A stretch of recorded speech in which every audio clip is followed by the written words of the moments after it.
This weekend is going to be the Go Wild Area Global event in Pokemon Go. I literally just got back from Japan less than 24 hours ago into Bend, Oregon, and we're going out on Friday. So I will be in Denver at McGregor Square if you guys want to come out and play with me. It's going to be a lot of fun. We're going to be doing raid trains. We're going to be trying to get some Shundos, some purifiable Shundos. Some Shundos are definitely happening because these mighty Pokemon are amazing, and we're going to go over the top tips in this video to help you guys max out. So welcome to the Trainer Club. Here we go.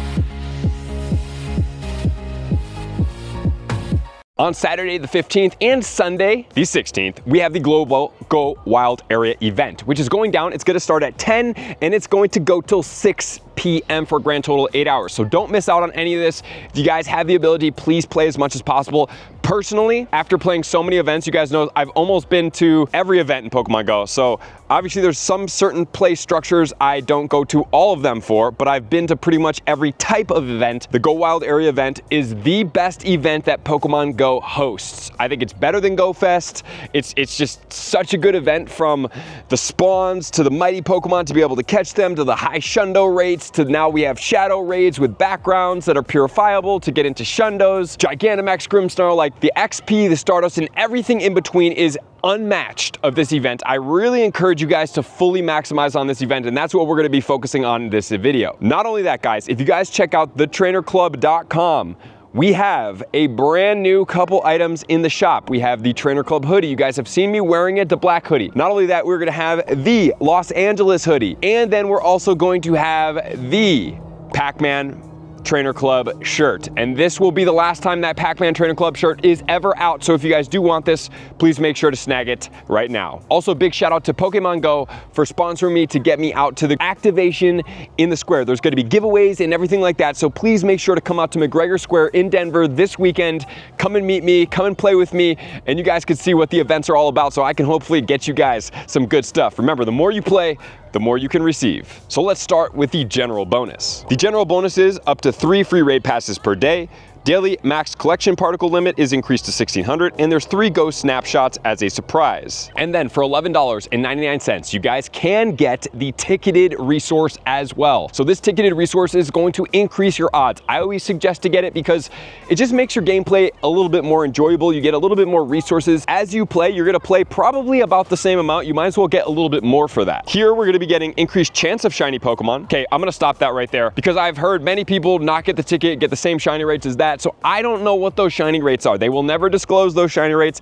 I don't know what that looks like. So this is the only thing that I'm saying. If you're buying it specifically for increased shiny rates, choose otherwise. The other things that you can depend on for sure include daily max collection particle limit increased to 3,200, increase max particles from power spots and exploration, 3/4 max particle cost for unlocking max moves, up to 6 free raid passes per day by spinning photo discs, 2 times candy for catching Pokemon, increased chance of 5-kilometer eggs, half-hatch distance for your eggs, lure modules activated will last for 2 hours, and 6 ghost snapshot surprise during the event. So this is amazing stuff, guys. The main things that I'm looking here for are half-hatch distance, increased 5-kilometer eggs. The 5-kilometer eggs are incredible. You don't want to miss out on this. I had a ton of fun hatching these while I was in Nagasaki. If you guys do want to see me hatch some of those with Fleece King, you guys can check out this video up here. I will not have a specific Nagasaki event because I was doing so many other things that I just don't feel like that video is really going to serve while there's so much other stuff going on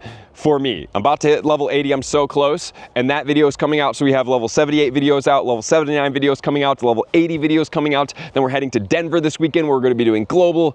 Man, all of the Nagasaki is intermingled in between level 78, Fleece King, 79, and level 80. And the all-day ticketed event is up to 6 special trades, which is awesome. Even if you guys don't have anybody to do luckies with like that, please make sure just to swap some random shinies or random legendaries because they can go lucky, which is awesome. And then half Stardust cost for those trades, which is a great increase. Trust me, guys, you don't want to miss out on this, especially if you have a shiny that you're trying to swap with somebody that you don't have. Definitely recommend. So let's start breaking down this event because we have the 5-kilometer eggs, we have the wild spawns, we have the Cresselia and Darkrai, and then we also have the Gigantamax Grimmsnarl, which some of you guys were able to remote into Nagasaki. And all of these Pokemon, including the Bewear with the cape, will have a background potential which is pretty cool. You guys have seen it throughout the week leading up, but most importantly, remember that the Bewear can only come from raids or field research tasks. It will not have this background in the wild. Remember, Darkrai cannot be traded. You can only raid for it. And remember, all of these shadows have purifiable Shundos if it's a 13-13-13. Highly recommend that if you guys get something like a 14-15-14, a 15-15-14, something like that, you guys do not purify these because the shadows are rarer than the regulars. And for the most part, the shadows are stronger than the regulars, with exception of Cresselia because it's a GBL Pokemon, it's a bit different. So there are things in there, but still at the same time, it's cool to have the shadows with the backgrounds. So remember, before you purify, that's an option for you guys. And when you do purify, please make sure you're going for the base floor and you're not going as the 13-13-13, as opposed to doing something that's very close to the max when you can still function it as a shadow Pokemon. So remember, for the mighty Pokemon, they're higher attack, defense, and stamina. So they are starting at all 13s. So the chance to get Shundos are insanely high. When I was in Nagasaki, I got a random Shundo Weavile, my first ever random Shundo that I didn't know that it was there, right? I didn't get a call out. Nobody told me to go look for it. I clicked it. It was shiny. I caught it and it was a Shundo. Amazing. You guys are going to be able to have that opportunity too. They're more likely to be XL and extra large. They have a little imprint on the ground to show you guys what they are. They are more difficult to capture and they will not show the CP. They will show exclamation points always. But you guys have the Safari Balls, and also if it's like Nagasaki, which I'm sure that it will be, you guys can purchase more Safari Balls, but you are going to be having a balloon come in every hour. Make sure to click that balloon that has the Safari Ball top on it, because that's going to be how you get the Safari Balls. And if you run out, you can go into the shop and purchase more for a pretty reasonable price. But to be honest, guys, I did not run out of them. And also, like, I have a lot of these Hundos, so I wasn't catching all of them. But if you guys do need these Hundos, man, just catch these. As soon as you catch one and it's not on the Incense, call it out, because other people can come and catch that Hundo too. Just because it has the exclamation points, it will all still be the same IVs. The one thing to look out for is if it has a little Incense tag, that means that it is not a Pokemon that other people can catch besides you, which we will talk about Incense here in a second in my recommendations. The shiny Pokemon debut are going to be Unknown W, Hatenna, which goes all the way into Hatterene, Impidimp, which goes all the way into Grimmsnarl. And then we're going to have detective tasks as well. For this, you can go either the Dark or the Fairy type. The Dark is going to get you one additional XL candy for trainers level 31 and up, an additional 1,000 Stardust for catching Dark type Pokemon. And then for the Fairy type, one additional candy XL awarded for catching Fairy type Pokemon, and 1,000 Stardust extra for catching Fairy type. So here's my recommendation here. We're going to be rating Darkrai. We're going to be rating Cresselia. The one thing about these Pokemon, Cresselia is not a Fairy type.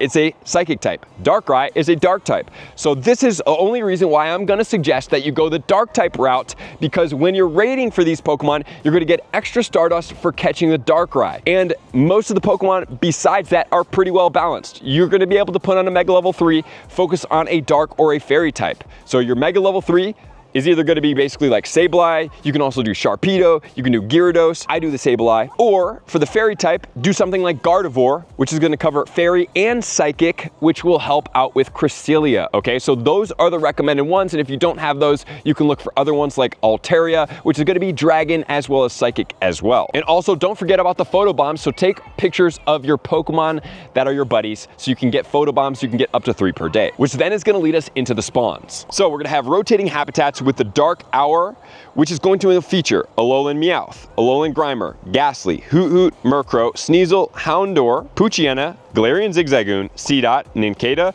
Cacnea, Kricketot, Stunky, Skorupi, Scraggy, Zorua, Foongus, Dino, Inkay, Phantump, Impidimp, and Dreepy. So the one positive thing that if you either use the Altaria or you use the Sableye is it is a Ghost in Dark for Sableye, and it is a Fairy and Dragon here. So that would cover Dino, and it would also cover Dreepy. But Dreepy will also be covered by the Sableye, because Sableye is a Ghost combination and the Dreepy is a Dragon and a Ghost type combination. So that is going to cover there. Other Pokemon in here to look out for, Dreepy is the only one that doesn't have a shiny in the Dark types, but you guys are getting boosted Stardust for the Foongus as well as the Alolan Meowth. So while you may not want those Pokemon, catch them while you're out there. And then let's check out the Fairy type spawns, which will include Clefairy, Alolan Vulpix, Jigglypuff, Galarian Ponyta, Chansey, Togetic, Marill, Snubbull, Ralts, Skitty, Swablu, Phoebus, Cherubi, Audino, Cottonee, Esper, Dedenne, Klefki, Poplio, Cutiefly, Hatenna, Impidimp, and Smoliv. A couple Pokemon I point out here. Number 1, Audino, the most boosted Stardust Pokemon in the game. Catch all of those. Use a Safari Ball. They're challenging Pokemon to catch. Number 2, Klefki, only shiny in the Fairy, that is not available. However, this specific Pokemon is a regional, you might want to catch that one. This is a Steel and a Fairy type combination. Hatenna and Impidimp are going to be brand new shiny debuts, so you're definitely going to want to click on those. And the mighty Pokemon for Saturday are going to be Wigglytuff, Glaring Rapidash, Tyranitar, Mawile, Absol, Golurk, Hatterene, Obstagoon, and Meowscarada. Remember, these Pokemon are going to have boosted odds for shinies to a degree, not huge. 13, 13, 13 is the base floor. Highly recommend clicking on as many of these. And if you guys do catch them, constantly be searching for 4-star and telling people around you if you catch them to call it out for the community. And then on Sunday, mighty Pokemon is going to feature Alola Ninetales, Galarian Weezing, Granbull, Houndour, Gardevoir, Honchkrow, Garchomp, Drapion, and Weavile. So on Saturday, one of my favorite Pokemon in here, Tyranitar, amazing pseudo-legendary Pokemon. One of the best of all of these. So definitely remember to go out of your way for Tyranitar. On Sunday, Houndour is a Mega, not the most powerful one, but we also have Gardevoir and Garchomp, incredibly amazing Pokemon. And so here's the thing about some spawns. What I suggest you guys do is run Spatial Rend pretty much the entire time. This is going to increase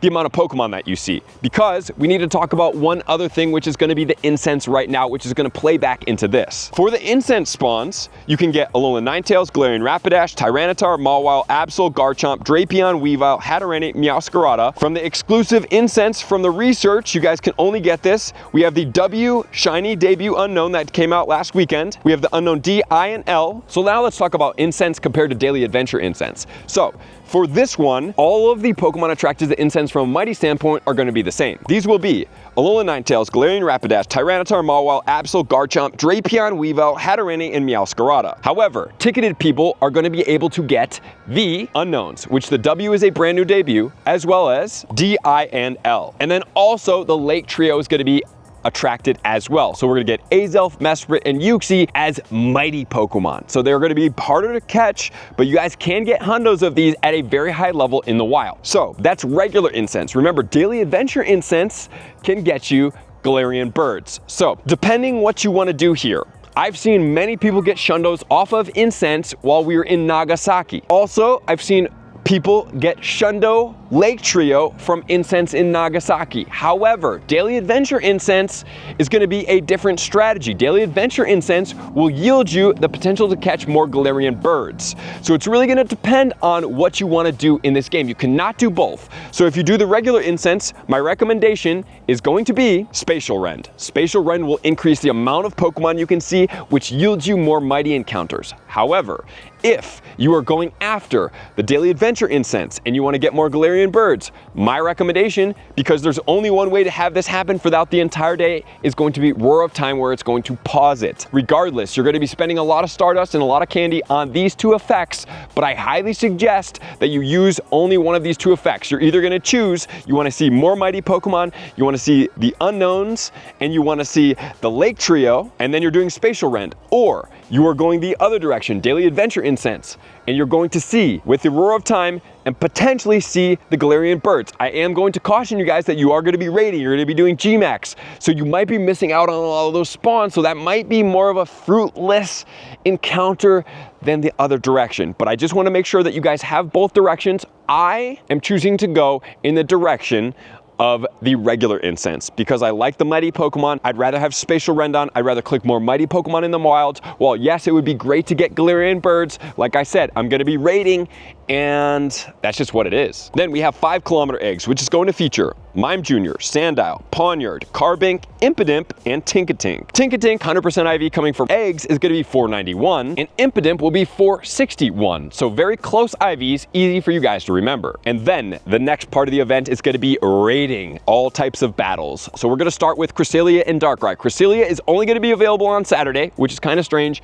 Sunday is only going to be Darkrai. So guys, remember, you're also going to be getting unlimited remotes this weekend, which is going to be fantastic. It's going to be a bit expensive, but you guys do want to participate if you need more stuff. Okay, so also if you want to be on my friends list, you also could check the link that's pinned in the comments and get on my friends list if you guys do want to do more raids with my community. We are going to be going crazy this weekend. For Cresselia, it's going to be weak to Bug, Dark, and Ghost. 100% IVs is going to be 1633 or Windy Weather Boost to 2041. Some of the top counters are going to be Dawnwing Necrozma with Moongeist Beam, Darkrai, Chandelure, Tyranitar, Hydreigon, Gengar, and others. And while yes, I did skip over some of the megas, remember I want you using mega level 3s to optimize your candy here. And then we're gonna switch over into Darkrai. Darkrai is gonna be weak to Bug, Fairy, and Fighting. 2136 is the 100% IV, or in Foggy Weather, 2671. Some of the top counters are gonna be Mega Lucario, which is also regular Lucario with Aura Sphere. We have Gardevoir, Terrakion, Conkeldurr, Shadow or non-Shadow. We have Keldeo, and you can also use Machamp and other fighting type Pokemon in the shadows or the regular forms. But more than likely, you guys are gonna have full lobbies. You guys are gonna be able to max out pretty easily here. And then finally, we have the Bewear, which is a normal and a fighting type. This Pokemon is gonna be weak to Fairy,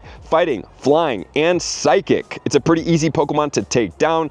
This one's 100% IV is gonna be 1781 or 2226. That's boosted in cloudy as well as partly cloudy weather. Some of the top counters for this Pokemon are gonna be relatively easy, guys. You can use Rayquaza with Dragon Ascent, you can use Lucario with Aura Sphere, and you can use any type of psychic Pokemon like Mewtwo with Psystrike and things like that, but this Pokemon's gonna go down easy. You won't have to worry about these counters. And then finally, we have the Grimmsnarl, Gmax. Fairy, Poison, Steel is weak to. 100% IV, 1628. Remember, Gmax do not get Weather Boost. This one, easy to counter.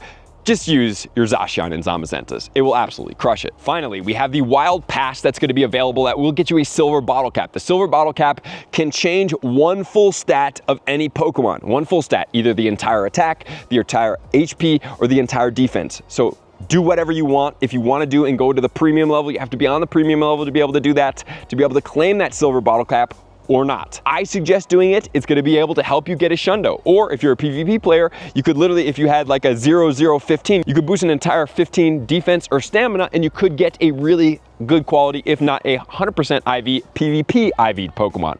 So you can use it for multiple different avenues here, but guys, this is a great way to be able to add another Shundo into your decks. You can go after rare Pokemon like Mythicals, you can go after functional Pokemon like legendaries like Zacian, Zamazenta, Dialga, Origin Form, and things like that. Or you can go for something sentimental, maybe like a Gigantamax Pokemon that are rarer, things like that. I suggest also considering backgrounds, because the backgrounds are rarer encounters if you like them. A background shiny bumped all the way to a Shundo, pretty cool. The backgrounds are just rare in general, and it's something that I suggest you consider doing. And then not only that, you're gonna be able to get a B-roll onesie and a more grim hairstyle, plus an exclusive pose. And that is not all. We have one more thing to cover that you guys want to consider here. We have movesets that are going to be able to happen with evolution. So when I was doing this in Nagasaki, I thought it was going to be the entire weekend. However, I evolved outside of the exact event space time and the moves didn't happen. So I suggest you guys set an alarmer, a reminder that you do this inside of the event, so I don't have you guys happen to what happened to me when I evolved a Gibble all the way into Garchomp and it didn't get Earth Power. So make sure you do this during the middle of the event. I thought it would be the entire weekend, but it wasn't, and I don't want this to happen to you as well, so I'm not going to give you information that I'm not 100% certain on. We have the Galarian Rapidash that will get Wild Charge. We have the Gardevoir that will get Synchronoise. We have the Absol that will get Brutal Swing. We have the Earth Power when you evolve into Garchomp. We have the Bewear that will get Drain Punch with the evolution, or if you catch it in the wild. We have the Charge Attacked on the Obstagoon with Obstruct, and then we have Frenzy Plant on the Meowscarada. So what's the overarching goal of this event? Number one, max out on the raids, especially Darkrai. Darkrai is a challenging Pokemon. This is a great way to get a purifiable Shundo. A cool Darkrai and Cresselia shiny with a background is what I recommend. These things can be purifiable Shundos. Number two, Grimmsnarl, Gmax. Great Pokemon, can get the background, great shiny. Recommend you guys go after it. Number three, focus on the mighty Pokemon. They're going to yield you Shundos. We have some great pseudo-legendaries in here that I talked about, like Gardevoir. Maybe not considered a pseudo-legendary, but I do because of the Mega. It's a great Pokemon. It's got great moves. We have the Garchomp. We have Obstagoon in there, not a pseudo-legendary, but is still really powerful. And there's great things to focus on. Then you have the unknowns coming from the Incense. So there's a lot to manage, guys, including the field research. But if you focus, you play really intentional, you guys have callouts, and you optimize, you guys can have an amazing event. And I hope to see you guys in Denver. I love you guys. I appreciate you guys. I'm gonna see you out in the next video. Peace.